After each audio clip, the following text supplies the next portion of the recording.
Hey guys, this is Kai from WCEC, and today we're going to take a look at Royals from the new Aerial Steed Liberation set. And Royals did get quite a lot of hype when they first released the spoilers, because everyone saw Ganslot and they were going, wow, I can't wait to play this in Premium, and then Bushiroad had to change the rules, so it's not as crazy hype anymore. But the way I see Royals in this game in Vanguard is that they're like Ryu in Street Fighter. He's a very standard character, very standard clan. You're looking for the bread and butter of fireball characters. Ryu's the guy, and Royals is typically the same thing. Although it doesn't shoot fireballs in Vanguard, it does just call stuff. So it's very simple to play. Always just does one thing very easily: just call, get fat. So very simple stuff. Get crits, and pretty much that's what it still does. If you're looking for a very standard and basic force clan in standard Vanguard, then Royals does fit that slot well. Now, when I looked at these decks, when I looked at what was available for Aerial Steed Liberation, I saw like a trend where a lot of decks were running only 4 Ganslot and just 1 Exculpate. Now, I personally was not looking for something like that. I didn't want to build my deck around like just only running that small amount of grade 3s, because in my opinion, if you get grade stuck in standard or just in Vanguard at the moment, you get absolutely destroyed. Now, one thing to note that in standard, you don't have strides, so usually you just want to ride straight up to grade 3, and if you forego that first turn advantage that you get, it just gives the other player a lot of advantage. But Ganslot is one of those new cards that only work when your opponent is on grade 3. Well, half its effects work when your opponent is not on grade 3, but to get the full effect, the full juicy Vanguard Blaster Blades, your opponent has to be on grade 3. So when you think of it theoretically, if you miss a grade 3, if you G-assist and miss when only running 4 grade 3s, it doesn't feel as bad, because as long as you hit the next time, you'll get the full effect and you'll get to destroy your opponent. But what happens if you miss? Well, then you're just dead. So I wasn't comfortable running that. I remember seeing Ryan Kai run a list where it had Soul Savers as well, and I was very interested in that list. But I wanted to one-up him. I wanted to just run an Exculpate as well. I thought he was running 4 Ganslot, 4 Soul Saver. But him being such a great player, he already thought ahead of me and was already running this 4 Ganslot, 3 Soul Saver, 1 Exculpate build. So this is Ryan Kai's list. It's really nice. It's really fun to play. Let's go through it first and say what it is like in the current metagame. Now, first of all, it runs 8 crit, 4 draw, and 4 heal. It runs just your standard V-starter. Here we've got Glime. And then moving on to the grade 1s, the new addition you'll see is Tristan. Now, Tristan will allow you to get your Blaster Blades. It's come into play. If you are grade 3, you can counterblast and search your deck for a Blaster Blade and put it into your hand. So this will easily activate or set up your Exculpate next turn if you draw into it, or just get you the Blaster Blades you need for Ganslots.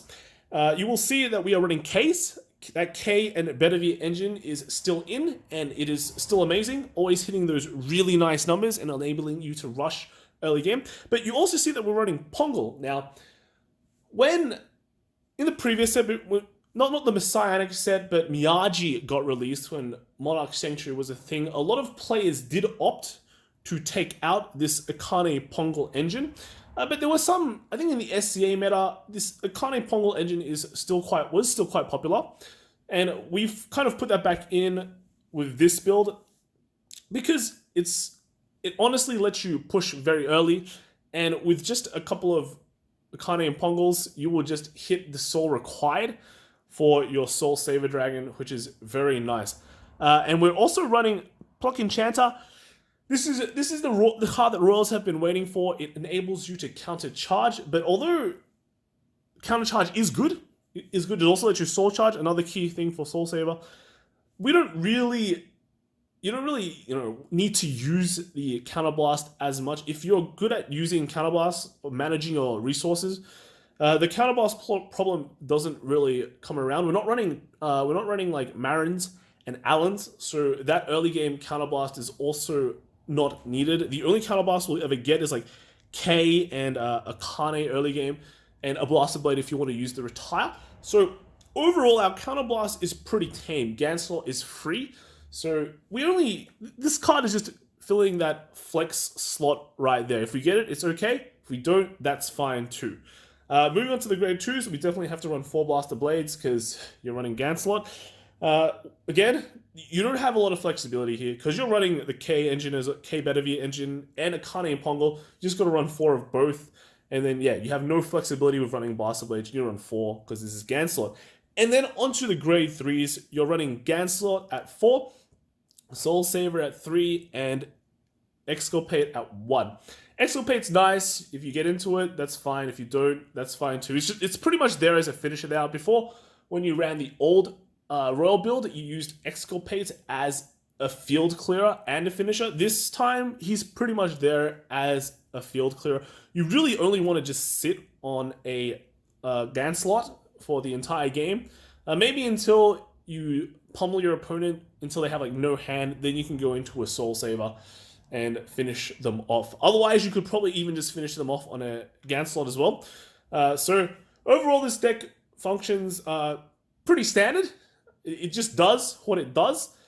If you've played the first builds of Royal Paladin, you'll probably feel right at home. You just don't have Alfred anymore to call a free card, but that's fine.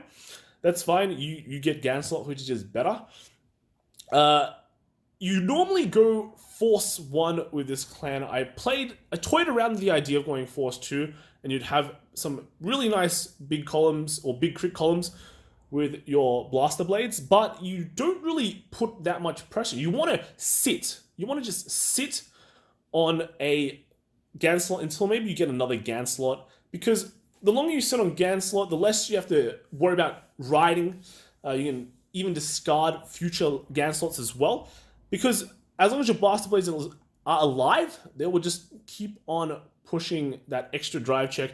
If you play down a Blaster Blade, they pretty much become huge targets to be removed. So overall, going Force 1 just allows that extra pressure. You can put it on Vanguard to make your Vanguard hit 23. Then your Blaster Blades are also hitting like 20s and 20s or 28s with a boost. Those are very nice numbers to always push for. If you put it on Rearguard as well, then lots of pressure there. Pretty much when you have the Blaster Blades, so yeah, we just had a bit of camera difficulties where the camera swiveled out of position, but it should be fine now.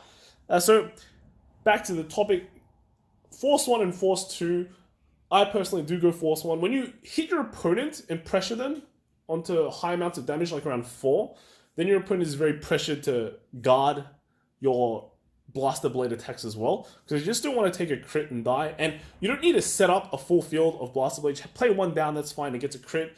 You've got that pressure there already. So personally speaking, Force 2 is not that much of a big deal for me. Force 1 is fine.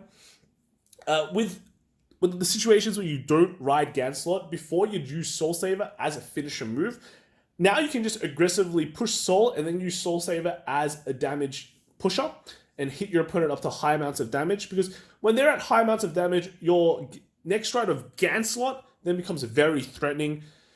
You now have 2 force markers. With Blaster Blades, they do push out quite a lot of cards in their hand, and then suddenly your opponent is forced to either kill those Blaster Blades like in return while they're at high damage, so they cannot push your damage, or they leave them there and you constantly generate 4 drive checks every turn and you just have a great time.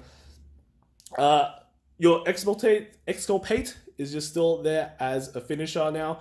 Before you use it as a field clearer, but yeah, finisher, it's more of a finisher when you get it now. You only run once, so you don't always get it.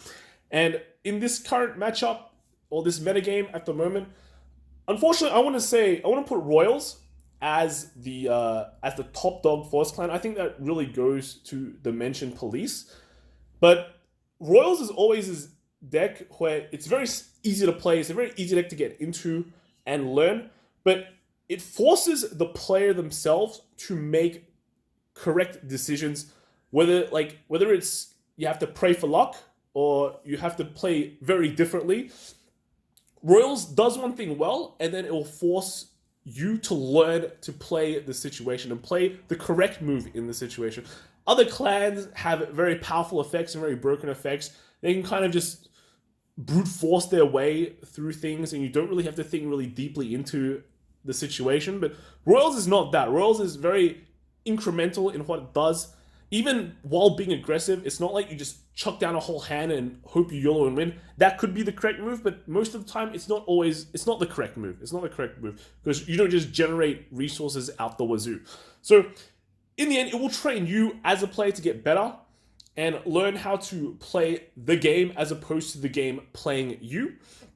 In terms of how strong Royals is in the meta, if we look at Standard as where everything is competitive, and then there's the slightly more competitive decks and the slightly less competitive decks, Royals, I think, will be on the more slightly less competitive decks, especially when you look at the amount of the other stuff that is coming out soon. You've got Shadows, which is, in some players' opinion, a superior Force deck, and I can't disagree on that. So, if you're into Royals, don't feel bad. Learn to play it, and it should serve you well. This is Standard. Anything can win, in my opinion. And look, don't get too fussed. Royals will treat you well if you treat it well, and if you learn how to play the game around it, it will treat you well when you're playing other decks too. So that's it for Royals. We'll be looking at other Aerial Steed Liberation clans next, which is probably OTT. And I'll see you guys in that one. Bye!